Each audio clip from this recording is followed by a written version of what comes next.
Bonjour chers internautes, aujourd'hui on va parler de sujets délicats, mais il faut qu'on en parle parce que ça façonne la société et c'est de plus en plus répandu. On va parler des violences, violences sexistes, violences sexuelles. Ce sont des sujets qu'on n'aborde pas souvent, qu'on aborde difficilement parce que c'est assez délicat, mais aujourd'hui on a une survivante forte qui veut donner sa voix, qui veut pouvoir parler pour dénoncer ce genre d'actes qui se font quotidiennement. Pour la protéger, nous allons masquer sa voix et son visage, mais c'est un témoignage vrai et réel. Je vous invite à vous déconnecter pour les personnes qui ne pourront pas suivre jusqu'à la fin. Et pour les personnes qui vont suivre, je vous exhorte à partager et à sensibiliser autour de vous. Parce qu'on n'en parle pas assez, à mon avis. On n'en parle pas beaucoup. Les violences de toute forme se font chaque jour, nuit et jour, contre des personnes qui ne le méritent pas du tout. Bienvenue dans Miradoc. Comme le phare ayant empêché la population de l'autre à tout à l'heure.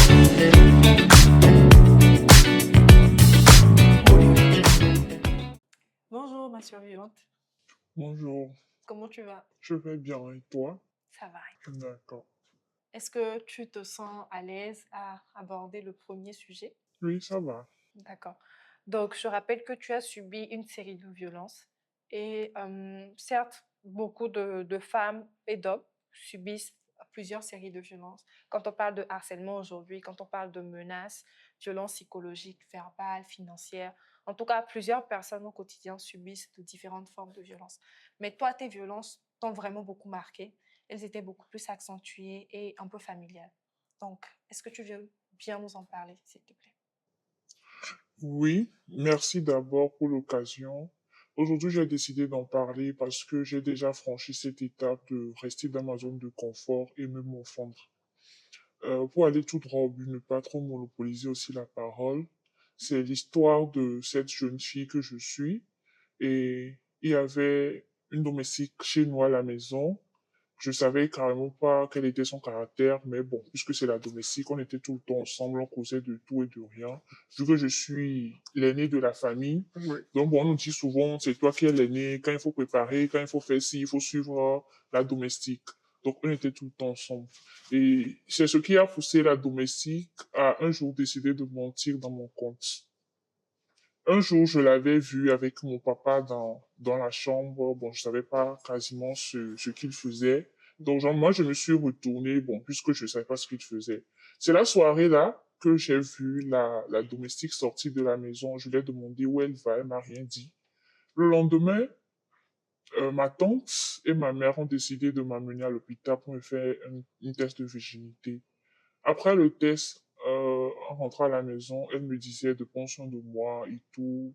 Je dis que d'accord, je précise que j'avais 11 ans. Ok. Arrivé à la maison, on a fini de manger et tout. 4 heures du matin, ma mère me réveille avec des chicottes, avec des bâtons. De dire la vérité, si mon père a couché avec moi. Tout de suite, j'ai failli faire une crise. J'ai dit, bon, c'est pas elle matin qui vient de me dire de prendre soin de moi. C'est le test dit quoi? D'abord, elle m'a pas présenté un résultat qui dit que c'est vrai, j'étais déviergé. Et donc, elle m'accuse encore que je suis déviergé, sans preuve. J'ai dit non, c'est non. Je l'ai là, elle a réveillé la domestique et la domestique dit que moi, je lui ai dit que c'est mon père qui m'a gâté. Je dis, bon, supposons que j'ai dit ça, mon père m'a gâté signifie que mon père m'a accouché avec moi. Cette histoire vraiment traînait à l'église, dans les familles. J'étais toujours dans ma zone de confort. Quand j'arrive en famille, quand on sort, j'étais toujours dans mon coin, je ne parlais pas. Et j'ai commencé d'abord échouer en troisième. J'arrivais plus à apprendre. Ok. J'étais jugé par tout le monde. Et ton papa, qu'est-ce que lui disait par rapport à ça? Il dit qu'il n'a pas fait. Ok. Mais le problème, c'est que la domestique, c'est pourquoi je disais avant, en fait, c'est un problème très délicat parce que je veux un peu afficher la partie spirituelle. Mhm. Les domestiques qui sont souvent chez nous, il va falloir vraiment faire attention. Parce que cette domestique, je me disais, elle est venue avec une mission de détruire la famille, elle a réussi aussi. Parce que elle a trouvé que moi j'étais plus proche d'elle, donc elle a joué sur moi. Et aussi, ce qui m'a fait le plus pitié, c'est qu'on m'a forcé à dire oui. Que c'est vrai que mon père a couché avec moi. Que si je dis ça, bon, le problème va terminer. Et j'avais 11 ans. Je ne connaissais rien. Moi, on m'a seulement dit, répète ça et puis l'histoire va finir. Donc, pour moi, pour me débarrasser de ce Oui. problème, moi aussi, j'ai dit ça que oui, papa a fait. En grandissant, 13 ans, 14 ans, je suis retourné chez ma mère. Et puis, à cause de ça, ma mère et mon père ont divorcé. Wow. Je suis allé chez maman. Maman, tu sais, cette histoire-là n'est pas vraie. Elle a pris, comment on appelle ça, tuyau, Mhm. pour me dire qu'elle va me taper, de dire que c'est comme ça. Mon père me croise quelque part dans la rue et me dit de ne pas dire la vérité. Donc, je dis la vérité que mon père couchait avec moi. Et elle voulait me renvoyer de la maison. C'est-à-dire que maman, c'est bon, c'est vrai. Papa a fait, papa a fait. C'est encore resté comme ça. Chaque 1er janvier de l'année, ma mère me réveille pour me demander cette histoire. Est-ce que c'est vrai que papa a fait ça? Je lui dis non, mais elle me réveille tout chaque année. Quand j'avais 16 ans, je devrais avoir mon baptême. À cause de cette histoire, j'ai pas eu mon baptême aussi. Ok. C'était un problème assez lourd et ça m'a poussé à créer des histoires de fous. C'est-à-dire, il y a des fois, je faisais semblant d'être, bon, je jouais des scènes bizarres pour m'éloigner un peu de ces soucis, mais bon, ça ne réussissait jamais. Ok, donc tu étais atteinte émotionnellement. Très, très même, trop même, du traumatisme. Ok. J'avais dit ça a fait, j'ai échoué en 3e. Ça m'a conduit au suicide. J'ai failli me suicider. Je suis allé à la plage, je voulais rentrer dans la mer quand un garçon a sauté sur moi. Je dis, qu'est-ce que je fais? Le garçon m'a mené à l'église, où je fréquente, quelle église je fréquente. Le garçon m'a mené là-bas et m'a présenté au pasteur et tout. Ma mère était Ça, c'était à là-bas. On quel me âge? cherchait. C'était à 12 ans, 13 ans, oui. 12 ans, 13 ans. Quand le jeune homme m'a mené à l'église, à ma grande surprise, ma mère, les pasteurs disaient que c'était mon copain. Ok. Je suis retourné à la maison, je pleurais. Je n'avais personne. Donc, quelles étaient leurs réactions à l'église? Est-ce qu'il y a eu un suivi psychologique ou spirituel, ou bien ils ont juste dit que c'était ton copain et ils ne t'ont pas pris au sérieux? On m'a pris au sérieux, ils m'ont plutôt dit que comment je vais dire ça? C'est la sorcellerie, voilà. Que il y a un esprit qui me dérange. Et puis, dans la famille, j'étais appelée la sorcière, hein. Il y a carrément une tante qui a une fois dit que c'est comme ça, la chaussure de sa fille est perdue, c'est moi qui ai pris ça. Hmm. Ok. Donc, tu étais devenue la bête noire de la famille. Il faut dire ça comme ça. Oui. Bon, c'était pas facile, j'avoue. Même en parlant aujourd'hui, avant, quand j'en parlais, je tremblais. Parce que le premier jour, ma mère m'avait demandé cette histoire-là, je tremblais. Donc, ça fait que quand je veux en parler, je tremble. Mais Je revis toutes aujourd'hui, ces émotions. franchement, je suis surprise que quand j'en parle, je ne tremble plus. Ça montre à quel point tu as dépassé ce niveau-là. Félicitations à toi. Est-ce que, avant de poursuivre peut-être sur les autres cas, est-ce que cette situation-là n'a pas, euh, comment je vais dire ça, est-ce que ça ne t'a pas dérangé dans ta sociabilité et puis dans ta croissance sociale? Est-ce que tu avais facilement des amis?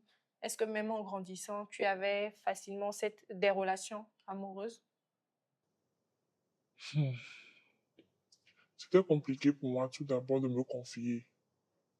Parce que à chaque fois que je me confiais à quelqu'un, la personne n'arrivait pas à me comprendre. Ok. Cette histoire, je savais vraiment pas pourquoi les gens ne me comprenaient pas. Et puis, ça me renvoyait sur des questionnements sur moi-même. Pourquoi personne ne me comprend? Pour dire vrai, il y avait un suivi psychologique, mais ma mère demandait au psychologue de lui dire tout ce que je lui racontais. Ah là, c'est... Normalement, ce n'est pas professionnel, non? Donc, depuis le jour que j'ai su que c'est comme ça, ma mère a demandé au psychologue, j'ai arrêté carrément d'aller aussi chez le psychologue. Je te sentais Il y plus avait un sécurisé. début de folie qui a commencé. Et je sais pas comment ça s'est fait, Dieu faisant. Il y avait un homme généreux qui est rentré dans ma vie, il faut dire ça comme ça, qui me comprenait toujours. Tout ce que je disais, il était là à me comprendre, il me consolait. Et je veux dire que c'est grâce à lui que j'ai recommencé à faire confiance, Ok. petit à petit. Et donc, à être ami avec ses amis, les amis de ses amis, avec sa belle famille. Donc, ça revenait un peu, un peu. La chance que j'avais, c'est que, c'est vrai, j'étais renfermé, mais pas totalement. Je suis cette personne qui donne toujours envie d'être compris. Je suis cette personne qui, quand ça ne va pas, j'arrive à en parler un peu quand même, voir les avis des autres. Ok. Donc, ça m'a aidé quand même à sortir du traumatisme. D'accord, d'accord. Euh, Aujourd'hui, quels sont tes rapports avec ta famille? Aujourd'hui, ça va. Ça va. En 2023, c'est ce problème. Je vais dire que c'est bon, ça s'est calmé. C'est pourquoi je dis c'est le côté spirituel que je veux plus prôner. Ça a plus eu d'emprise sur moi sur le côté spirituel. Donc c'est grâce à un pasteur, bon, faut dire que c'est le pasteur qui a prié quand j'étais en train de naître. Ok. C'est lui on m'a encore amené pour régler ce problème. Et c'est grâce à lui aujourd'hui, on a eu à connaître la vérité pour savoir que cette histoire, c'était quasiment faux, c'était pas du vrai. On a prié, papa était venu, tout ça là. Bon, je vais dire que maintenant ça va avec l'histoire. D'accord. Ok, donc Dieu Mais merci le alors. traumatisme est toujours là. Oui, bien évidemment, c'est pas quelque chose qui va disparaître. Et on te souhaite vraiment de guérir et de profiter pleinement de ta famille. Et tu vas bientôt nous parler même de ta famille que tu es en train de fonder. Donc, est-ce que tu veux qu'on puisse évoluer sur d'autres cas? Il n'y a pas de Pas souci. de pression.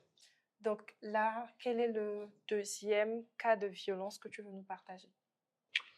Le deuxième cas de violence, c'est bon, en rapport à la suite du traumatisme avec l'histoire de mon papa, à la quête, à la quête d'un consolateur, j'avais trouvé un ami, bon, à qui je partageais tous mes problèmes, et l'ami a décidé de me violer.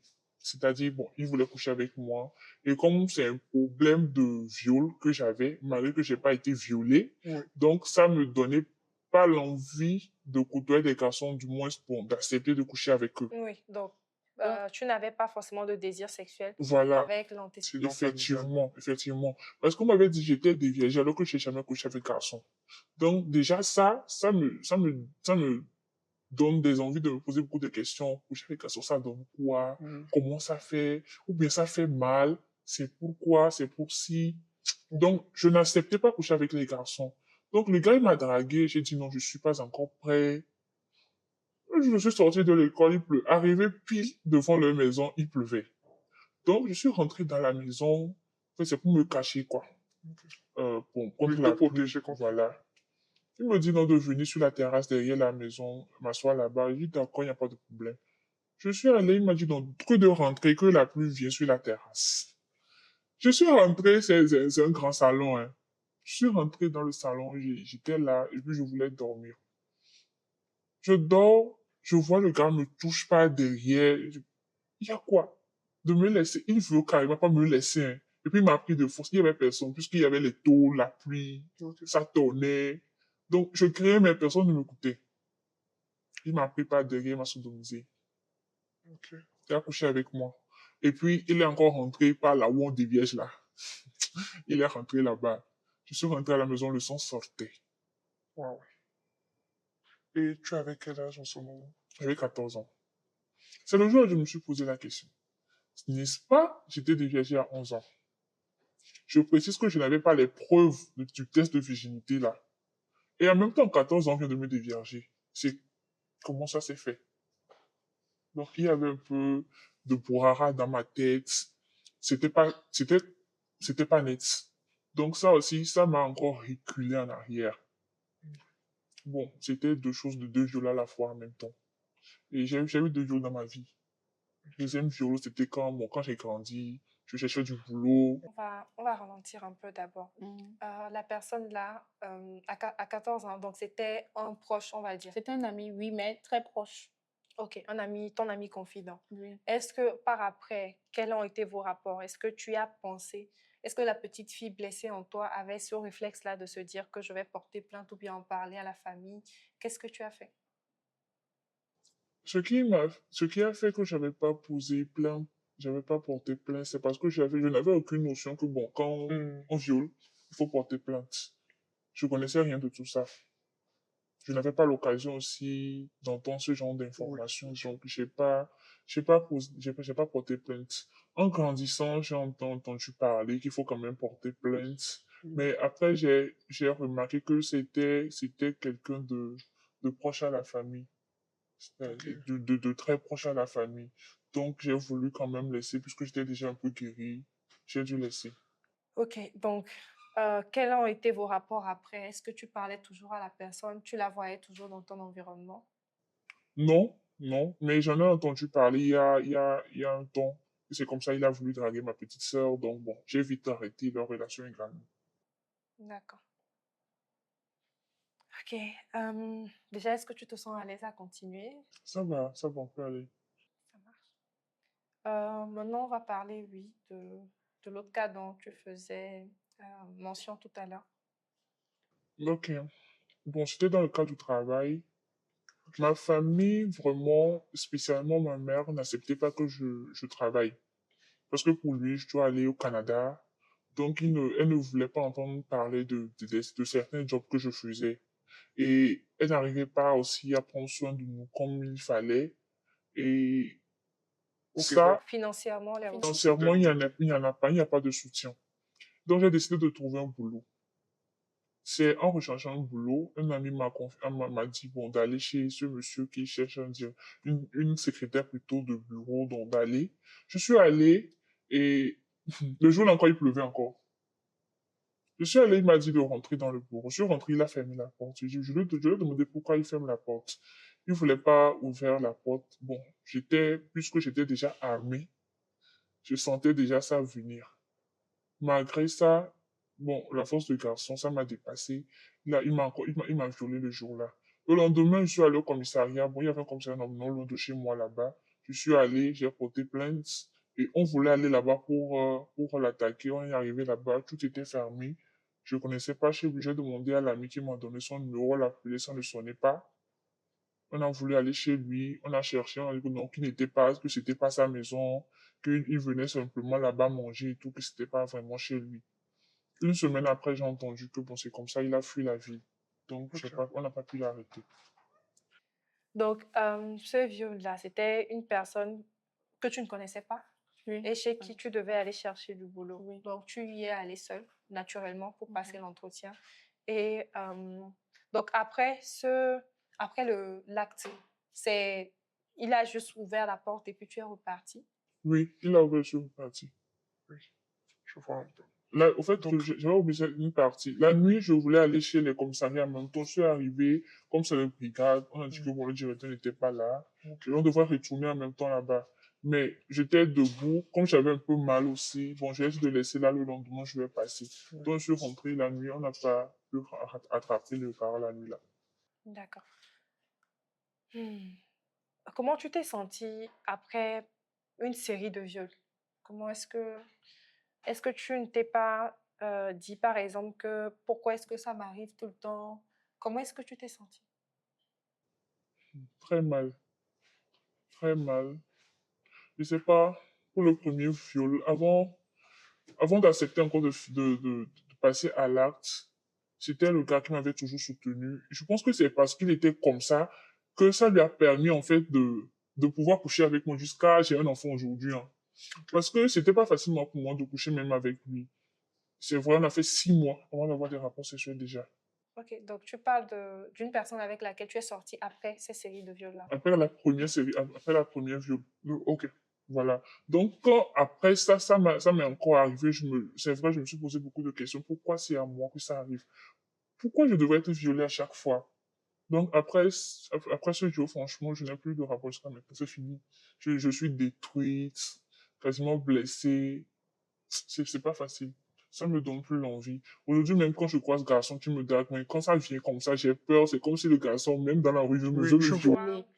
Tu vois des criminels, des personnes qui peuvent te faire... Voilà. Mal C'est à pas facile de travers. sortir d'une viol. Oui, bien Comme je sûr. l'avais dit, pour moi, c'était un peu facile de sortir dedans parce que j'arrive à m'ouvrir, à être ouverte, à avoir des conseils et tout. C'est pas tout le monde qui arrive à en parler. Je Donc, l'ai parce que j'essayais d'en parler, c'est ce qui m'aidait à être guéri, en fait. D'accord. Donc, est-ce que après l'autre cas de viol, est-ce que tu as quand même eu un soutien de ta famille ou bien des personnes professionnelles? Oui, j'avais une amie qui m'avait conduit vers un psychologue. Ouais, c'était pas un psychologue, mais c'était un mentor pour moi. Ok, Je sais pas si je peux citer son nom. Puisqu'elle accompagne les jeunes dans ce domaine, Madame Kadea. ok. Donc, elle m'a beaucoup soutenu. Et je pense que c'est grâce à elle que je suis arrivé maintenant à totalement sortir de ce traumatisme. D'accord, félicitations. Est-ce que maintenant, professionnellement, vu que le viol qui est arrivé, le second cas, c'était dans un cadre professionnel où tu voulais postuler un appel à candidature, est-ce que tu as toujours eu cette envie-là de poursuivre professionnellement, de pouvoir postuler ou candidater à d'autres postes ailleurs? Non, non, non, non, non, non. D'ailleurs, c'est le pourquoi je suis entièrement maintenant dans l'activisme. Parce que ce cas, c'était pour travailler dans un bureau, dans un cadre où il y a le PDG, il y a la secrétaire, il y a le comptable dans un bureau. Et maintenant, j'ai la phobie de ça. Donc, Naturellement. là, actuellement, je ne peux plus maintenant travailler dans un bureau chez un directeur. Il faut rester dans le bureau, peut-être être payé, être un salarié, en fait. Non. Ok. C'est parce que ces cas-là ont créé une insécurité. Oui. D'accord. Est-ce qu'aujourd'hui, toi-même personnellement, tu as parlé tout à l'heure d'activisme, te connaissant, je sais que tu es une personne assez engagée. Est-ce que ce sont ces situations-là qui t'ont conduite vers l'activisme? Oui. J'ai découvert que il y a beaucoup de personnes qui vivent des situations dans l'ombre, qui n'arrivent pas à en parler. Ouais. Il faut être surtout à l'écoute. Il faut être toujours présent dans la vie de ce genre de personnes. Les aider surtout à être convaincus que bon, tu es là, tu peux les écouter. Sinon, ça détruit la santé mentale. Oui, naturellement. Et qu'est-ce que tu as envie de dire à ces personnes-là, justement, qui vivent ce genre de violence, les différents types de violences, hein, mais surtout les violences sexuelles? Parlons des violences sexuelles. Aujourd'hui, c'est pas facile d'en parler, comme je le disais tantôt. Mais si j'ai quelque chose à leur dire, je dis toujours, il faut oser. Quand tu sens que ça te détruit, quand tu sens que ce que tu vis te mène vers peut-être la mort ou quelque chose que tu ne peux pas supporter, il faut oser en parler. C'est vrai qu'on ne peut pas se confier à tout le monde, mais il y a certainement quelqu'un de très confiance, il y a certainement quelqu'un quelque part qui peut t'écouter. Et il faut oser quand même parler à cette personne pour être guéri. Sinon, c'est du chaos. Mais beaucoup de courage, hein, c'est pas facile. Oui, c'est vraiment pas facile. Est-ce que tu penses que ta famille, est-ce qu'aujourd'hui tu en veux à ta famille pour ne pas t'avoir soutenu? Oui, oui, même jusqu'à ma tombe. Parce que ça a Tu, carrément détruit mon adolescence et ma jeunesse. Oui, ça se comprend. Mais quand même, est-ce que vous prenez des initiatives pour améliorer les relations entre les familles? Dieu entre les merci. membres de la famille. Oui, Dieu merci, je suis trop gentil, très social d'ailleurs.